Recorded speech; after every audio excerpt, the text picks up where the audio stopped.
입이 잘 떨어지지 않는 찬양이 있으십니까? 가사가 마음에 들지 않거나 혹은 그 가사를 감당하기가 너무 어려워서 부를 수 없어 멈추게 된 찬양이 있으십니까? 제게는 있습니다. 바로 이 찬양입니다. 하나님의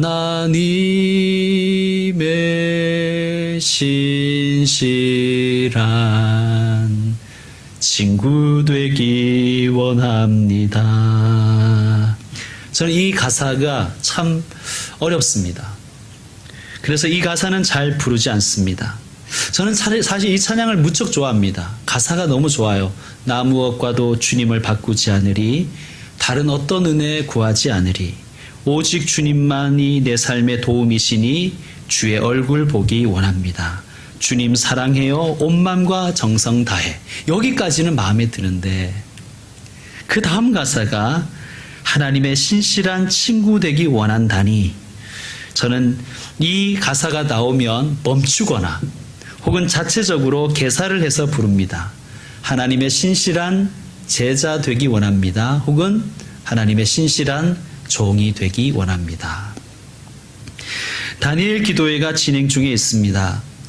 이번 다니엘 기도회에도 하나님께서 제게 은혜를 많이 주셨는데 그 중에서 제게 주신 귀한 화두가 하나 있습니다. 그것은 친구입니다.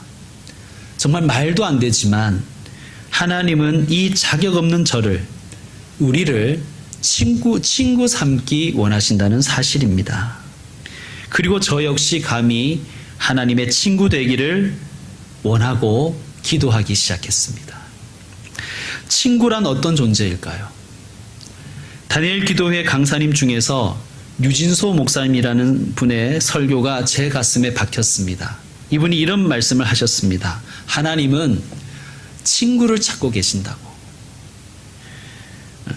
친구는 마음이 통하는 존재라고, 또 하나님의 마음을 알고 싶어하는 자가 하나님의 친구라고, 그리고 그 마음을 알아 그 뜻을 이루어 드리기를 원하는 사람이 하나님의 친구가 될 수 있다고 그렇게 설교해 주셨습니다. 정말 저는 소망합니다. 저도 하나님의 친구가 되고 싶습니다. 그래서 하나님께 저도 기도했습니다. 하나님, 주님의 마음을 알게 해 주십시오. 아니, 주님의 마음을 통째로 제게 주십시오.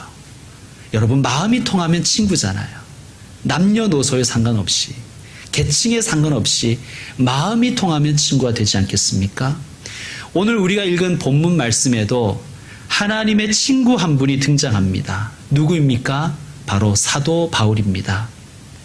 여러분, 친구는 어떻습니까? 친구는 좀 지갑이 두둑하면 만날 수 있고, 지갑이 얇아지면 만나기 싫은 그런 존재는 친구가 아닙니다. 내가 돈이 많을 때는 친하다가 내가 돈이 떨어지면 멀어지는 이는 친구가 아니죠. 바울은 좋을 때든 나쁠 때든 어떤 형편에 있든지 하나님을 사랑했습니다. 여러분, 친구는 그런 거잖아요. 내가 상황 좀 안 좋아지면 친구 원망하지 않잖아요.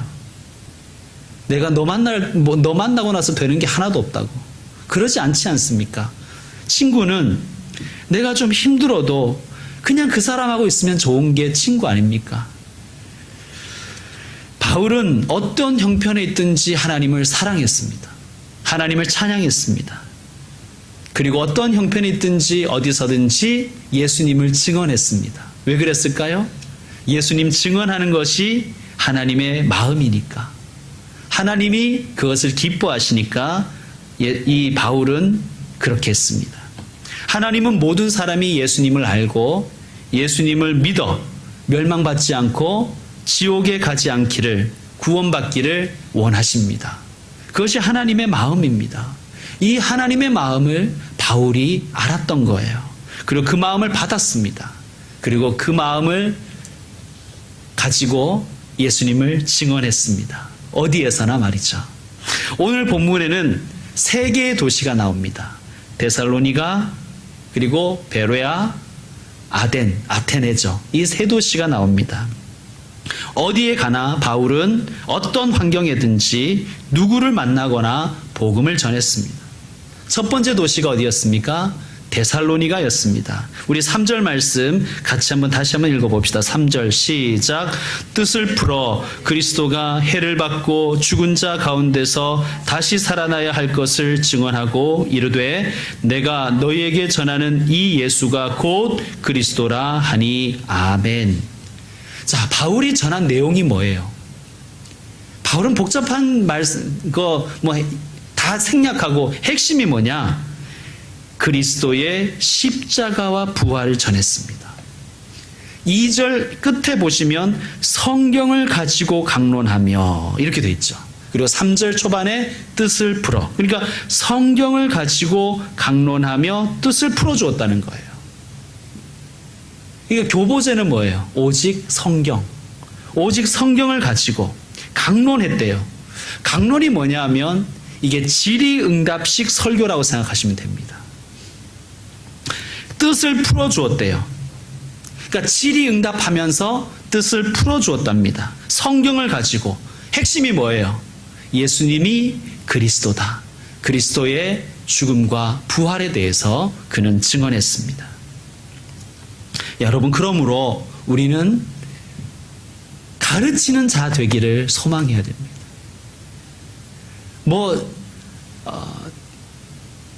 가르치는 자 되려면 어떻게 해야 될까요?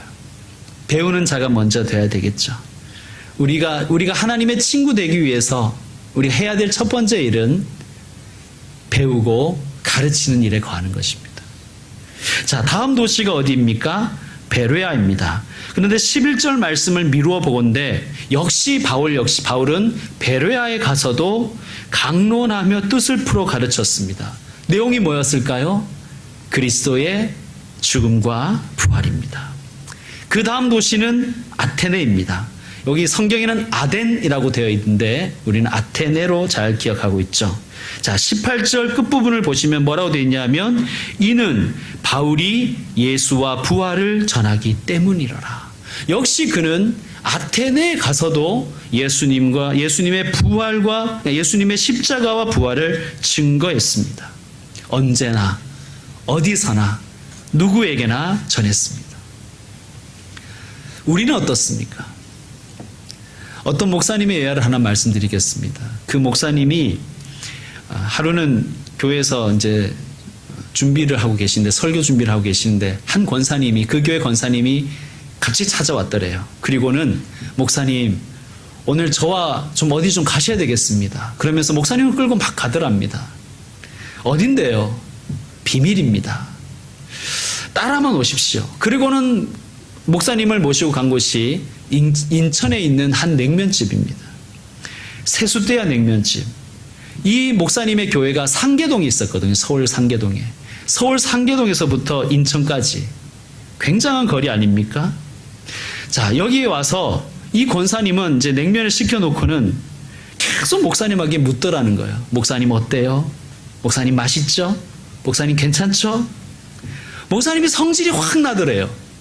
먹는데 자꾸 물어봐서 성질난 게 아니라 왜 화가 났냐 하면 이 권사님이 30년 동안 교회를 다니셨는데 한 명도 전도한 적이 없었다는 거예요. 그런데 냉면집 전도는 이렇게도 열심히 하는구나 하는 생각이 들면서 성질이 확 나더랍니다. 그래서 권사님께 한마디를 했답니다. 권사님, 냉면집은 이렇게 열심히 전도하시면서 예수복음 식당인 교회에는 얼마나 데리고 오셨습니까? 저도 뜨끔했습니다. 여러분, 우리가 전도 못하겠으면 교회 이야기는 좀 자주 해야 될 것 같아요. 교회 이야기라도 자주 하면 좋을 것 같습니다. 예를 들면 옷 사러 가면 그냥 슬쩍 흘리는 거죠. 이거 교회 갈 때 입어도 괜찮을까? 이런 식으로 슬쩍 흘리는 것입니다. 지금 제가 내년도 목회를 구상 중에 있는데요. 기도 중에 있는데 아직 확정된 것은 아니고요. 내년에는 구역 모임을 한 달에 2번 해볼까 하는 것이 제 기도 중에 있습니다. 한 번은 지금처럼 교회에서 주일날 지금처럼 하고요. 한 번은 구역별로 자유롭게 교회 밖에서 가정에서 모이든 식당에서 모이든 카페에서 모이든 교회 밖에서 모이면 어떨까 그렇게 구상 중에 있습니다. 그럴 때 가족이나 친구나 이웃이나 뭐 직장 동료나 아무튼 주변 사람들에게 말하는 거예요. 나 오늘 교회 구역 모임 있다고. 전도는 거기서부터 시작되는 것이 아닐까 그렇게 생각을 합니다. 예수님을 증거하는 것, 예수님을 전하는 것, 이것이 하나님의 마음인 줄로 믿습니다. 하나님의 마음을 이루어 드리는 우리가 되어야 되겠습니다. 자, 세 도시의 반응이 다 달랐습니다. 기억합시다. 반응은 다 다를 수 있다는 거예요. 그러나 반응에 흔들리지 말자는 것입니다. 자, 데살로니가의 반응은 극명하게 갈립니다. 4절 말씀 여러분 한번 읽어주시기 바랍니다. 4절 시작. 그 중에 어떤 사람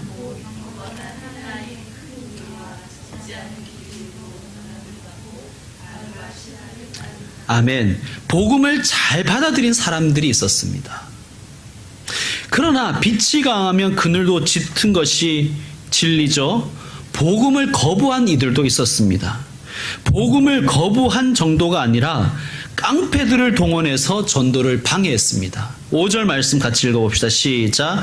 그러나 유대인들은 시기하여 저자의 어떤 불량한 사람들을 데리고 때를 지어 성을 소동하게 하여 야손의 집에 침입하여 그들을 백성에게 끌어내려고 찾았으나 아멘. 어떤 불량한 사람들을 데리고 때를 지어, 이 조폭들입니다. 이들은 나중에 우리가 읽어서 알지만 데살로니가뿐만 아니라 베레아까지 원정을 와서 전도를 회방합니다. 정말 열심이죠. 사명감 갖고 전도한 것이 아니라 사명감 갖고 전도를 방해합니다. 자, 베레아는 어떻습니까? 베레아의 반응은 어땠습니까? 11절 말씀 같이 읽겠습니다. 시작. 베레아에 있는 사람들은 데살로니가에 있는 사람들보다 더 너그러워서 간절한 마음으로 말씀을 받고 이것이 그러한가 하여 날마다 성경을 상고함으로 아멘. 베레아 사람들은 어땠다고요? 너그러웠대요. 더 너그러웠대요. 이건 무슨 말이냐 하면 말씀 듣는 태도가 좋았다는 뜻입니다. 영어로는 이걸 noble이라고 되어 있어요. noble. 하나님은 말씀 대하는 태도를 귀하게 보신다는 거예요. 그것을 아름답게 보신다는 것입니다.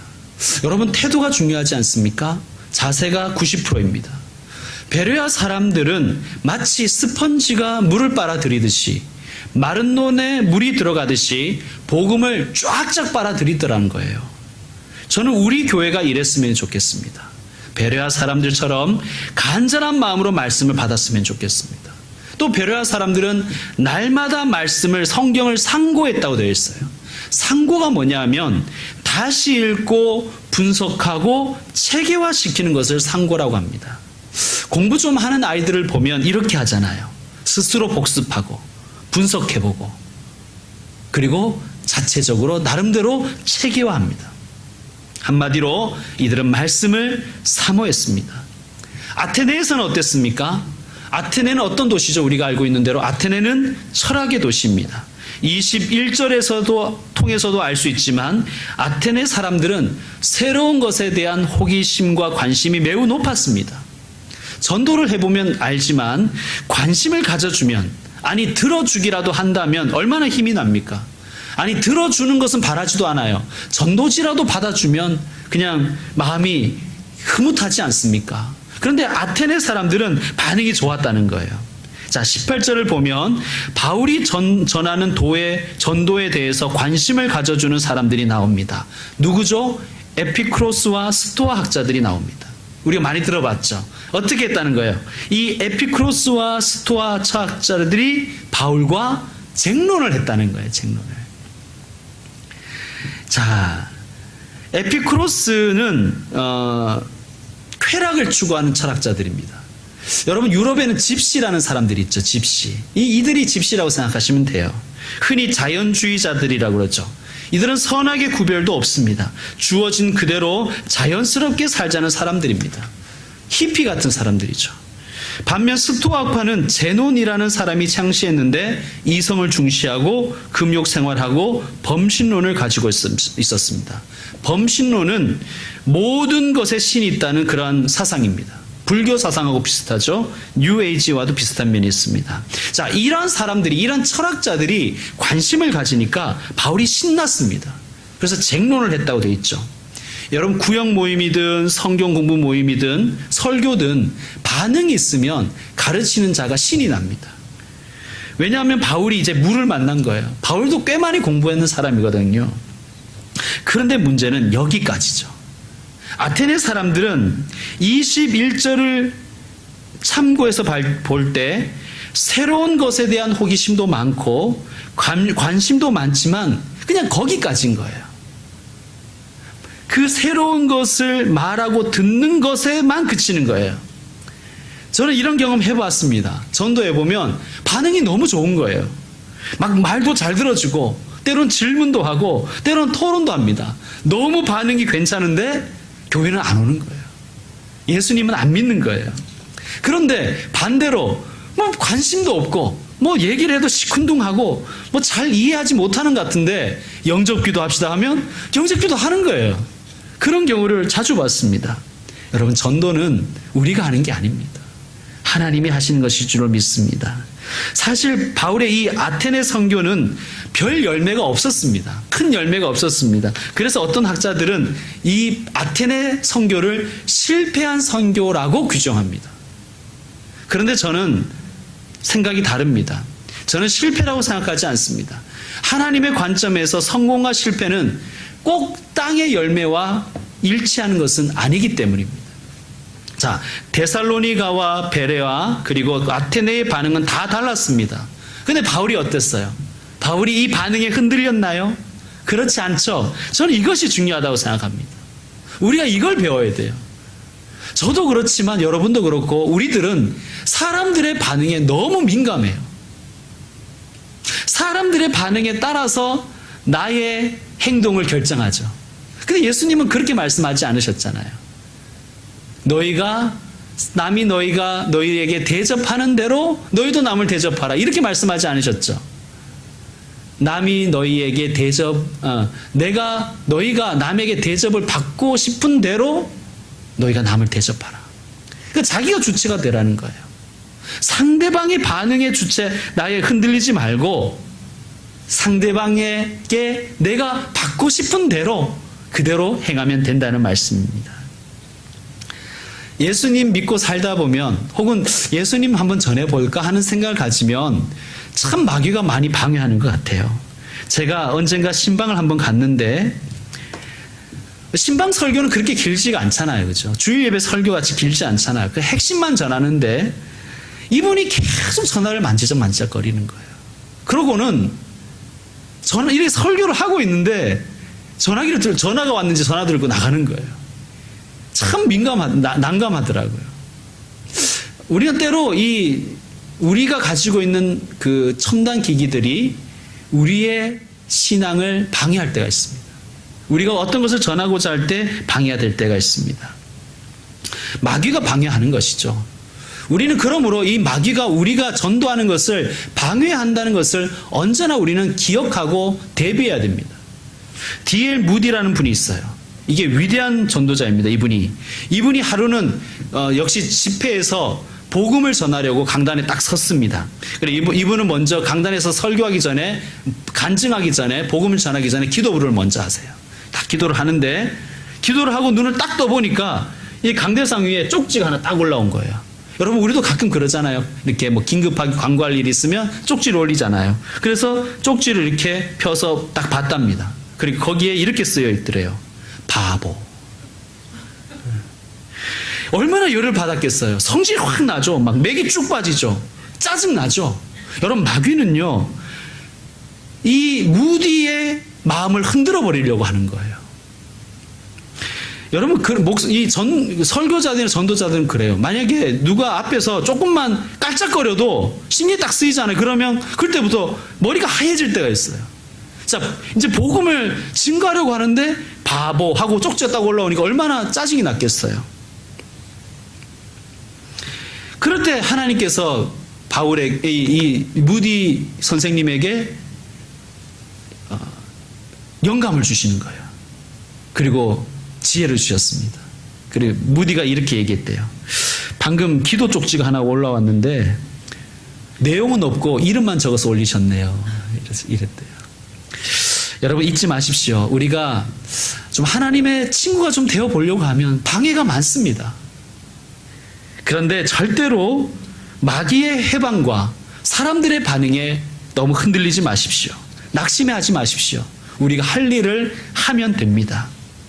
그러므로 우리는 어떻게 기도해야 되는가? 이렇게 기도해야 됩니다. 주님 마음 내게 주소서. 자, 오늘 16절 말씀 같이 한번 읽겠습니다. 16절 말씀 시작. 바울이 아덴에서 그들을 기다리다가 그 성에 우상이 가득한 것을 보고 마음에 격분하여. 여러분 여기 격분이란 말이 나오죠. 격분. 바울이 격분했다는 거예요. 뭘 보고 격분했다는 거예요? 하나님이 받으셔야 될 영광을 우상이 받는 것을 보고 격분했다는 거예요. 여러분 우리 이런 데 좀 격분해야 돼요. 우리는 별로 화내지 않아도 될 상황에서는 막 격분하면서, 그렇죠? 뭐 사실 화내야 될 상황에서는 그냥 참아주고 뭐 그럴 수도 있지 이러고 넘어갈 때가 많습니다. 이 격분이라는 단어를 이제 헬라어로 보면 파녹시노라는 단어인데 구약 성경도 헬라어로 쓰여진 성경이 있어요. 70인 번역이라고 하죠. 그 성경에서 같은 단어를 찾아보면 단어가 나오는데 어디에서 나오냐 하면 여러분 아실 거예요. 출애굽기에 보면 이스라엘 백성들이 금송아지 만들어 놓고 거기에 절하는 장면이 나잖아요. 그때 하나님의 마음을 표현한 단어가 바로 이 단어라는 거예요. 그러니까 지금 바울의 마음에 누구의 마음이 부어진 거예요? 하나님의 마음이 부어진 겁니다. 그래서 격분하는 거예요. 뭐 바울이 손해봐서 격분한 게 아니에요. 뭐 바울이 손해본 게 뭐가 있어요. 그렇죠? 근데 우리는 나한테 좀 해롭게 하거나 내게 해코지 하거나 내게 경제적인 손해를 나게 하면 길길이 날뛰죠. 막 짜증을 냅니다. 그런데 하나님의 영광이 손해나는 것을 보면, 손상되는 것을 보면 우리는 어떻습니까? 여러분 우리가 파녹시노 해야 할 때 파녹시노 했으면 좋겠습니다. 이제 말씀을 마무리합니다. 마음이 통해야 친구입니다. 하나님과 마음이 통하면 감히 하나님과도 친구가 될 수 있습니다. 하나님은 오늘도 마음이 통할 친구를 찾고 계십니다. 그러므로 우리 이렇게 기도합시다. 주님 마음 내게 주소서. 언제나 주님 마음이 내게 부어지기를 소망하고 기도하셨으면 좋겠습니다. 그것이 우리의 기도인 줄로 믿습니다. 주님이 기뻐하시는 것을 우리도 기뻐하고, 주님이 아파하시는 곳에서 우리도 아파하고, 주님의 눈물 있는 곳에서 우리도 눈물 흘리는 주님의 참 친구 되기를, 그렇게 소망하고 살아가는 귀한 한 주간 되시기를 축원합니다. 기도하겠습니다.